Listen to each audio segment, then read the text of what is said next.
नजदीक में मात्र उसके द्वार तक पहुंच गए, उसकी चौखट तक पहुंच गए, भले मंदिर के अंदर नहीं गए। शिव महापुराण तो कहती है कि शिखर दर्शनम सर्व पाप नाशनम, मात्र शिखर का दर्शन ही करा तो सारे पाप तो अपने आप नष्ट हो गए।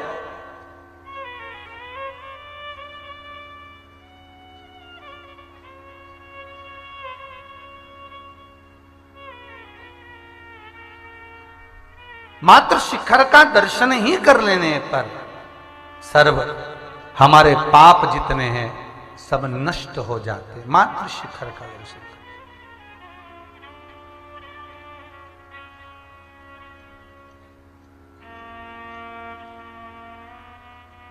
कहीं जा रहे हो, किसी मंदिर में दर्शन नहीं भी मिला, शिखर का दर्शन कर लिया, बाबा इतनी कृपा जरूर करना, हो सकता है कि मैं किसी काम से उज्जैन आई हूं और नहीं आपके दर्शन करने आ सकी, पर बाबा इतनी करुणा जरूर करना कि एक बार आपका दीदार, आपका दर्शन हो जाए।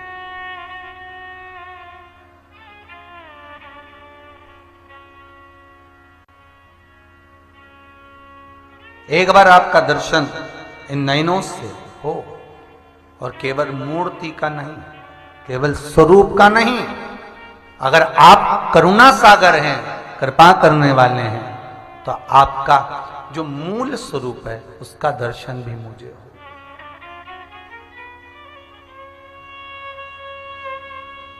मनुष्य की देह मिली दो कारणों से, एक कर्म का भोग भोगने के लिए जो पूर्व में करके आए हो, और दूसरा एक पूर्व में जो कर्म करा उसका भोग भोगने के लिए मनुष्य की देह मिली, और दूसरा मिला है भगवान का भजन करने के। पर जिस दिन से पैदा हुए, जिस दिन से जन्म हुआ, उस दिन से बस भोजन में लगे हैं। भेजा था भजन के लिए, लग गए भोजन में। 3 बार भोजन, भजन 1 बार, और उसमें भी उलझन आती है बार। भजन करने बैठोगे, सारे काम उसी समय पर याद आएंगे, उसी समय पर। हमें तो कई बार ऐसा लगता है कि जब पूजन करने बैठते हैं तभी सारी इंद्रियां खुलती हैं, तभी। देखना जरा दूध रखा है, देखो जरा ध्यान रखो, जरा वो देखना सब्जी वाली लाई हो तो गिलकी ले लेना और हरा धना अलग से डलवा लेना।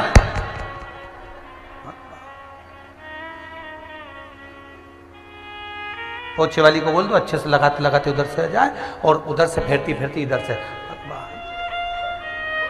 सारी इंद्रियां उसी समय पर खुली हैं जिस समय आप सेवा करने, पूजन करने के लिए बैठे हो महाराज। उसी समय पर सारी इंद्रियां बस उसी समय। अरे भाई 2 क्षण भगवान के सामने बैठे हो, 2 क्षण, और निवेदन केवल इतना सा है कि अगर काशी की भूमि पर जा रहे हो, महाकाल की दज पर जा रहे हो, अगर आप ओमकारेश्वर जा रहे हो, अगर आप वृंदावन जा रहे हो, गोवर्धन जा रहे हो, जतिपुरा जा रहे हो, अगर आप तिरुपति जा रहे हो, तुम्हारी मर्जी पड़े जिस देवता के द्वार पर तुम जा रहे हो उसके द्वार पर हवड़ सबड़ कर कर नहीं जाना। कई लोग जाते हैं गिरिराज जी की परिक्रमा करने के लिए, और शाम को सुबह से निकले, शाम को पहुंच गए, रात्रि विश्राम करा, सुबह से उठे परिक्रमा लगाई, और ऐसी परिक्रमा लगाई कहीं नहीं बैठूंगी, और लगाए जाए लगाए जाए लगाए जाए, और कोलू की बेल की तरह घूम घुमा के, और सीधे कमरा में गई, कपड़ा वपड़ा पहना, शाम की ट्रेन थी, वापिस आ गई। भगवान गोवर्धन नाथ जी को भी लगा काय को आई थी इतनी जल्दीबाजी में। भाई ना जी भर के देखा, ना कोई बात की, बड़ी आरजू थी मुलाकात की। इतना दिल कर रहा था, इतना मन कर रहा था, जाऊंगी, दर्शन करूंगी, परिक्रमा करूंगी, पर बाबा को लगा कि 2 क्षण बैठी तो सही नहीं। आई और अबड़ सबड़ करके चली गई, और ऊपर से बोले मैं तो कुछ खाऊंगी भी नहीं, और भूखी प्यासी परिक्रमा करूंगी। चली जा रही, चली जा रही। गिरिराज बाबा 21 किलोमीटर में बैठे मेरे गोवर्धन नाथ, यही विचार में बैठे, थोड़ी देर बैठ के बात तो कर ले, चली जा रही, चली जा रही। गिरिराज बाबा मन में सोचे रही थोड़ी देर तो बैठ जा रही, थोड़ी देर बैठे, नहीं बैठे, चली जा। और खुद भी नहीं खाए, और साथ में जो परिक्रमा करने 2-4 बहन गई उनके भी भूखी मार दी। तू भी मत खा, हम भी नहीं खाए, तुम भी मत खा। और उनको कहती भी जा रही, मैंने तो अभी तक जितनी परिक्रमा करी ना, एक में भी कुछ नहीं खाया, मतलब ये कह नहीं दे खाने की, एक में भी कहीं नहीं खाया, चली जा। और आखिरी में पूरी परिक्रमा करी, अब पांव दुखा तो एक सखी ने, साथ वाली ने कह दिया चल भगवान का शयन का दर्शन कर ले, जतिपुरा में ठाकुर जी शयन करे, शयन का दर्शन कर ले। पांव बहुत दुख रिया, अपन से तो नहीं बने दादा, अपन तो जल्दी कपड़ा पहनो, ट्रेन में चलना है, जतिपुरा से मथुरा चले, स्टेशन पे जाके बैठ गए, ट्रेन आई उसमें बैठ गए, वापिस घर आ गए। अब भगवान मन में सोच रहे पहले तो ये बता तू आई काई के लिए थी, जब 2 मिनट बैठकर मुझसे बात ना करिए।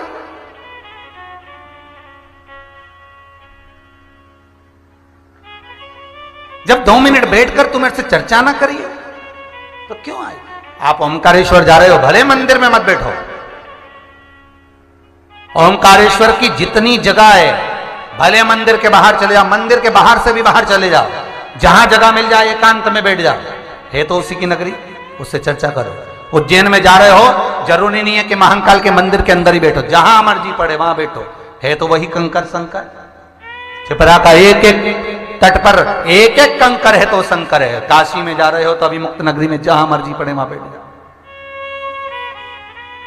और उससे 2 क्षण बैठकर बात करो। बाबा बहुत समय के बाद बुलाया, आपसे निवेदन है मेरे भोलेनाथ, तू देते रहना, मैं आते रहूंगी, तू करुणा करने में कमी मत करना, मैं आने में कमी नहीं करूंगी। परंतु इतना लंबा समय हो गया, बहुत समय के बाद ना जाने कितनी जिंदगी निकल गई, जीवन निकल गया, बचपन गया, जवानी गई, हम सब दूर भटक लिए, आखिरी में शिव की शरण में आए। तो भोलेनाथ जी से कहना, जब सब कुछ हार गई, सारी दुनिया से हार गई, तब तेरे पास में आई हूं, अब मुझे विश्राना नहीं भोलेनाथ, अब तो तेरे चरणार बिंद में रखना। बहुत भटक लिया मैंने,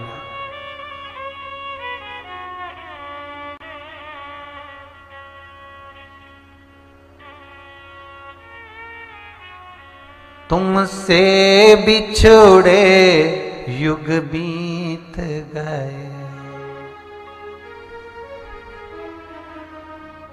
मेरे भोले क्या मुझसे रूठ गए।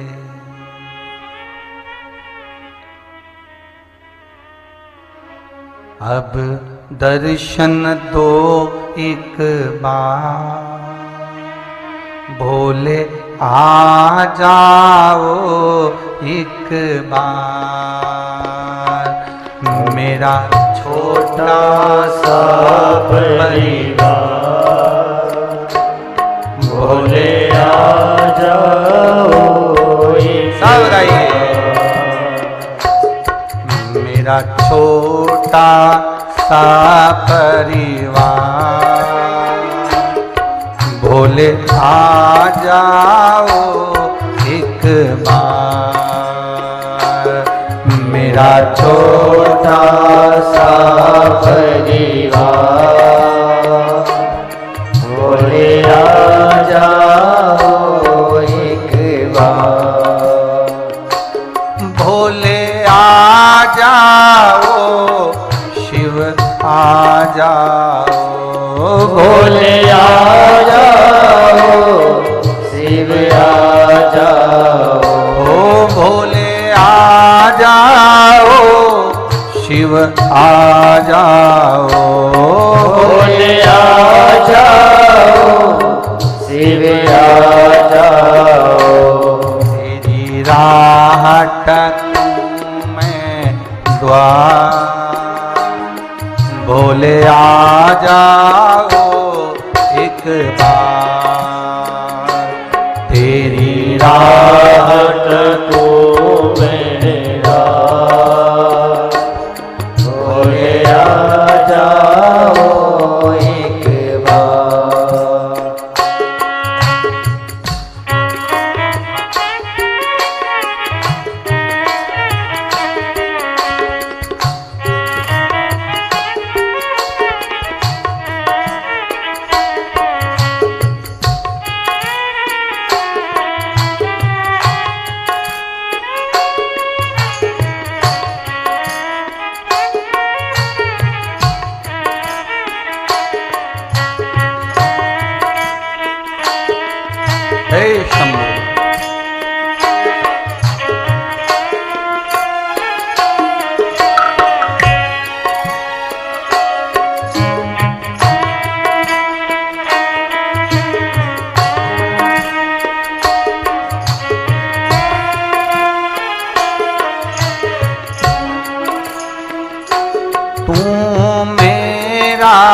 है मैं तेरा हूँ, तू मेरा है मैं तेरा हूँ, तू मेरा है मैं तेरा हूँ, तू मेरा है मैं तेरा हूँ, मैं तो जन्म जन्म से तेरा हूँ, मैं तो जन्म जन्म से तेरा हूँ, मैं तो जन्म जन्म से तेरा हूँ, मैं तो जन्म जन्म से तेरा हूँ, भोले आ जाओ एक बार, शिव आ जाओ एक बार, भोले आ जाओ एक बार, शिव आ जाओ एक बार, मेरा छोटा सा परिवार, भोले आ जाओ एक बार, मेरा छोटा सा परिवार, भोले आ जाओ एक बार,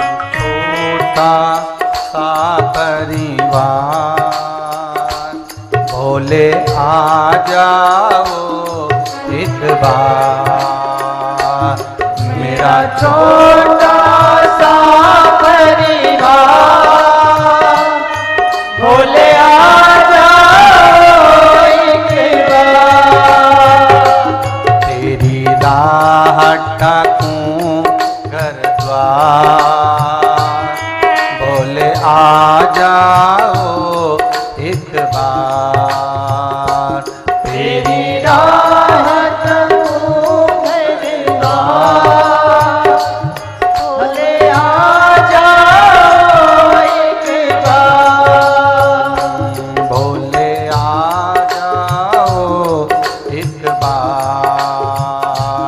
भोले आ जाओ एक बार, शंभो आ जाओ एक बार, शंभो आ जाओ एक बार।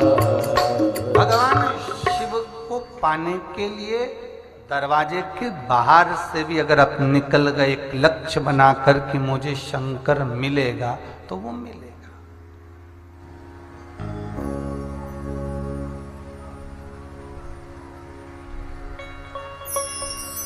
कितना सुंदर लिखा है कि भगवान शिव सती को लेके कुंभज ऋषि के आश्रम में गए कथा सुनने के लिए। कथा सुनने के लिए कुंभज ऋषि के आश्रम में गए और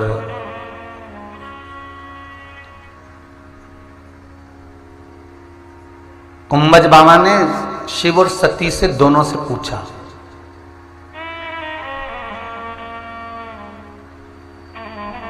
रामचरितमानस में भी वर्णन है और सुंदर भागवत में भी वर्णन आता है कि कुंभज बाबा शिव और सती से पूछ रहे हैं कि कथा सुनने के लिए आप बैठे हो, कथा सुनने के लिए आप आए हो, तो आप क्या कामना लेकर आए? बहुत सुंदर प्रसंग है महाराज, ध्यान दीजिएगा। स्कंद पुराण में भी बड़ा सुंदर भाव व्यक्त किया।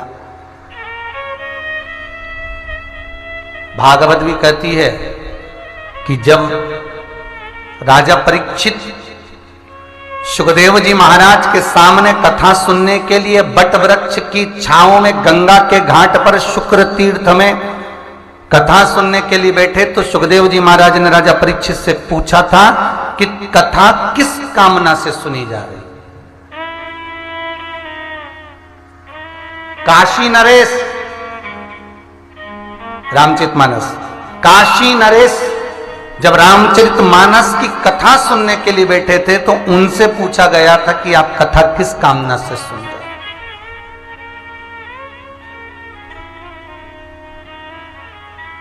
स्कंद पुराण कहती है मनुष्य जो एक बार उनके कान में श्री शिवाय नमस्तुभ्यम तो बोल दे, और जो श्री शिवाय नमस्तुभ्यम का जाप किया, आकर आप कभी बंसल हॉस्पिटल में आज या कल में जाकर देखना चाहें तो वो दोनों जिंदा हैं, केवल पांव की घुटने की हड्डी और हाथ की हड्डी टूटी है, जिंदा पड़े, जिनकी अंतिम सांसें चल रही है। अकाल मृत्यु वो मरे जो काम करे चंडाल का, और काल उसका क्या बिगाड़े जो भक्त हो महाकाल का। शिव के जो उपासक,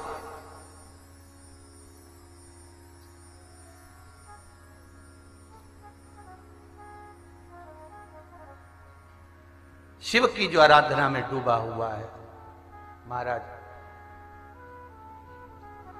आप लगता जरूर है कि बाबा ने कष्ट दिया, बाबा अगर कहीं थोड़ा बहुत हमें कष्ट आ गया, हमें तकलीफ आ गई हमारे कर्मों के अनुसार, लगता जरूर है। अब देखिएगा वो दोनों व्यक्ति को जब होश आया, उनके भाई वगैरह सब आ गए, तो उनसे पूछा गया कि आप क्या सीहोर कथा में आ रहे थे? नहीं। सीहोर मंदिर आ रहे थे? नहीं। तो कहाँ जा रहे थे? तो कहा हमारी फ्लाइट थी भोपाल से, भोपाल उतरे, हमको उज्जैन जाना था महाकाल के दर्शन करने के लिए, हम वहां जा रहे। अब देखिए, तो ये फोन किसने करा होगा? बाबा महाकाल ही कहीं ना कहीं आया होगा, सूचना मिली होगी, दिल्ली से आई ये दो व्यक्ति का कौन है? जिसके भरोसे पर जा रहे हो उस महाकाल की नगरी में, जिसके भरोसे पर जा रहे हो उस विश्वनाथ की नगरी में, जिसके भरोसे पर जा रहे हो कुबेरेश्वर महादेव की नगरी में, जिसके भरोसे पर जा रहे हो उस काल अधिपति मेरे ओमकारेश्वर की नगरी में, संभालने वाला बस वही है। हम तो केवल निमित्त मात्र हैं कि हम कुछ कर रहे हैं। आप निमित्त मात्र हो कि घर चला रहे हो, आप निमित्त मात्र हो कि बच्चों की शादी करना है, बेटी का ब्याह करना है, बच्चों का ये करना है, इनकी फैक्ट्री डल जाए, इनकी दुकान डल जाए, इनका कष्ट दूर हो जाए। आप केवल निमित्त हो जो उनके बीच में मध्यस्थ बने हुए हो, बाकी के करने वाला तो देव अधिदेव महादेव है। जब देवताओं पर कष्ट आया, भगवान विष्णु पर कष्ट आया, ब्रह्मा पर कष्ट आया, राम जी पर कष्ट आया, कृष्ण जी पर कष्ट आया, जब कोई नहीं आया तब देव अधिदेव महादेव सम्मुख में आकर खड़े हो गए कि घबराना नहीं है, अभी शिव है और जगत का बाप, जो अमृत पिए वो देव, जो विष पी ले वो महादेव। तो जगत का बाप यहां पर है, तो क्या चिंता कर। और सबसे पहले देखो, घर में जो होगा वही आएगा। बोलो सही है कि गलत है? भले बहू से तुम्हारी बात हो ना हो, सास लड़े झगड़े कुछ भी करे, पर बहू जो घर में रह रही है, एक पूना में रह रही है, एक मुंबई में रह रही, और तुम्हारे को तकलीफ आई तो सबसे पहले कौन आई? अरे बोलो जम के जरा, वही आएगी ना जो पास में है। भले कितनी भी नफरत हो, कितना भी दुश्मनी हो, पर पानी तो वही दे ही देगी। अब उसी तरह भगवान विष्णु रहते हैं वैकुंठ में, समझते जाना, ब्रह्मा जी रहते हैं ब्रह्मलोक में, इंद्र रहते हैं इंद्रलोक में, और मृत्यु लोक में पृथ्वी पर कौन रहता है? बोलो जम के, देव अधिदेव महादेव। क्योंकि मृत्यु लोक का अगर कोई देव है तो वो महादेव है। अगर तुम्हें कष्ट होगा, दुख होगा, तकलीफ होगा, सब बाद में, पहले अगर तुमने शिव को पुकार लिया, शंकर तुम्हारे सामने खड़ा मिल जाएगा, हर घड़ी, हर पल, हर क्षण, उसी समय पर मिलेगा, उसी क्षण।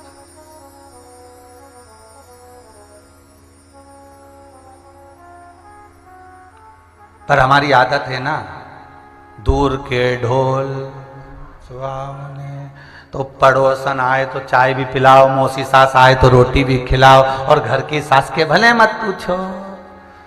फिर भी नहीं पूछो तो भी सास सास होती है, भले नहीं पूछा, पर मरने के समय पर वो तुमने पड़ोसन को कितनी भी चाय पिला लो, पड़ोसन को कितनी भी धोख लगा लो, पड़ोसन से कितना भी अचार का पूछ लो, पड़ोसन को कितनी बार भी चप्पल दे दो, कितनी बार भी तुम साड़ी दे दो, पर पड़ोसन अपनी जायदाद का हिस्सा तुमको देगी क्या?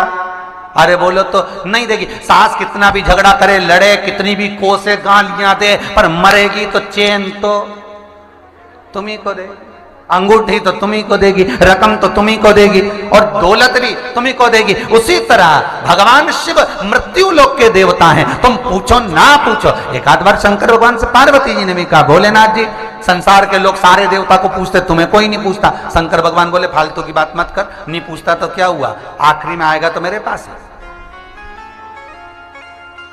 पार्वती जी ने पूछा वो कैसे? शंकर भगवान बोले मेरे ससुर दक्ष प्रजापति ने मुझे श्राप दिया है, ए शिव मैं तुझे श्राप देता हूं कि तू शमशान में निवास करेगा। तो शंकर भगवान बोले मैं शमशान में रहता हूं, आएगा तो मेरे पास ही।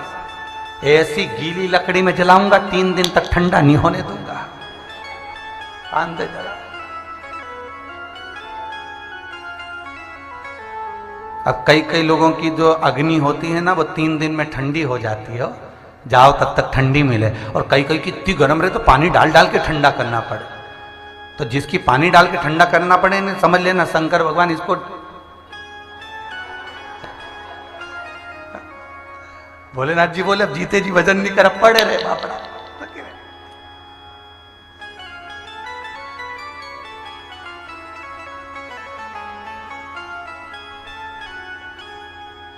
और फिर आग लगाकर सब तीसरे के दिन लीप पोत के कांपे शमशान में, मटकी रख के, एक कुल्हड़ में चाय, अभी तक गिलास में पीती थी अब मट्टी में, एक कुल्हड़ में दूध। एक बहू ने आवाज लगा के कही वो वाली होटल का समोसा ले जाना।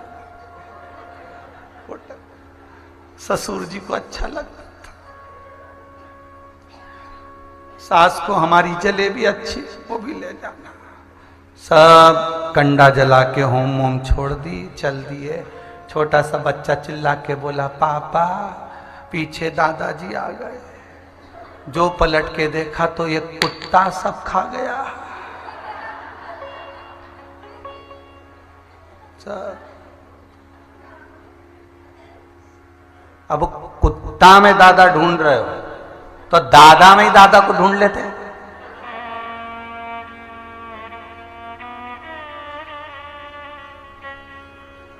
जिंदा था तब मान नहीं, सम्मान नहीं, सत्कार नहीं, आदर नहीं। इस लॉकडाउन में सबसे ज्यादा दुख हुआ है बहुओं को, भले बोल नहीं रही, तुरंत खस नहीं देना हमको, बस हो गई पूजन, चलो। किसी भी मंदिर में, किसी देवालय में, किसी जगह पर जहां पूजन पाठ का स्मरण हो रहा हो, वहां उतने ही क्षण रहना चाहिए जितने क्षण आपकी वृत्ति भगवान में रमी हो।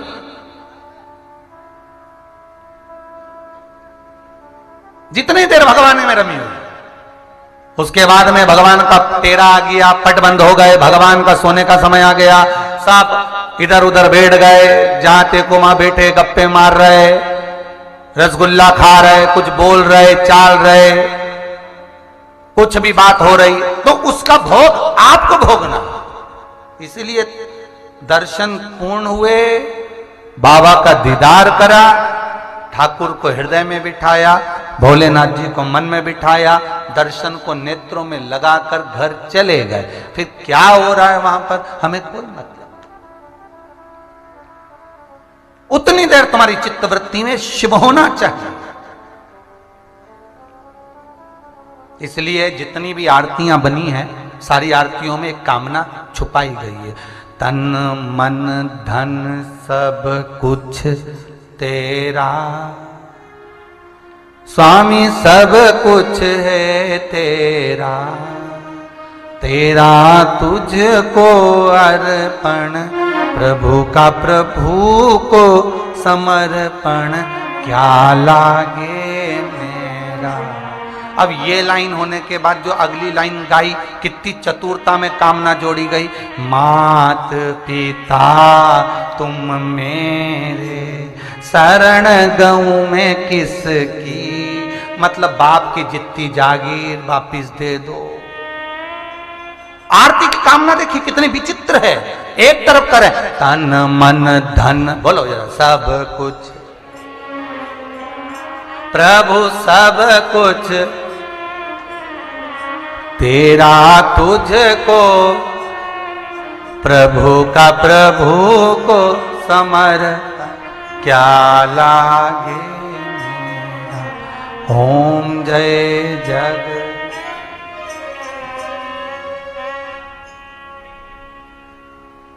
ओम जय जग। अच्छा, एक बार ये आरती में भी घपला हो गया था है? इंदौर में कथा करने गए, अपना पैलेस में कथा, और वहां पे हमने आरती गा दी, जय जगदीश हरे। तो एक अम्मा आगे खड़ी होके बोले जय कल्लू के पिताजी हरे। अब बहुत देर तक बोलती रही, तब आखिरी में हमने कहा हम जगदीश हरे बोले, कल्लू के पिताजी हरे बोले, बात ना रही। जब ऊपर आई ना बेलपत्र लेना, तब हमने पूछा क्यों रही भाई, ये तो बताइए, हम जय जगदीश हरे बोले तो कल्लू के पिताजी हरे बोले, ऐसा क्यों बोले। उनका नाम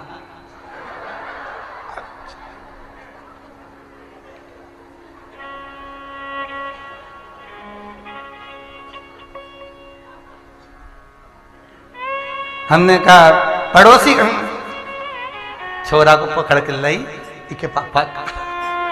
हमने कहा बारी जीजी क्या कहने तेरे, गजब।